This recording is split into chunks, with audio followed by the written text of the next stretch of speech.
रहा update news. Jalgaon जिल्हाधिकारी रोहन घुगे यांच्या हस्ते चाळीसगावचे माजी सैनिक आबासाहेब गरुड यांचा सत्कार।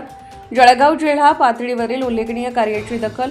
जळगाव जिल्हा पातळीवर 2025 मध्ये केलेल्या उत्कृष्ट व अनुकरणीय कार्याची दखल घेत जिल्हाधिकारी रोहन घुगे यांच्या हस्ते चाळीसगाव येथील माजी सैनिक आणि निर्दल सेना उत्तर महाराष्ट्र अध्यक्ष आबासाहेब गरुड यांचा जळगाव येथे सत्कार करण्यात आला।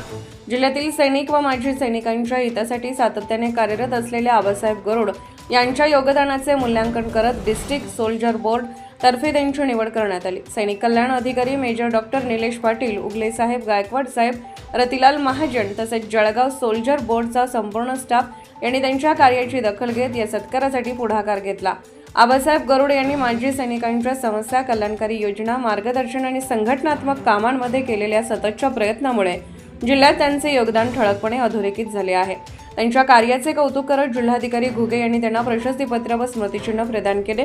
या सत्कार कार्यक्रमामुळे चाळीसगाव शहरात तसेच उत्तर महाराष्ट्रातील सैनिक व माजी सैनिकांमध्ये आनंदाचे वातावरण पाहायला मिळाले। Bureau report Murad Patel. Subscribe now and press the bell icon. Never miss an update.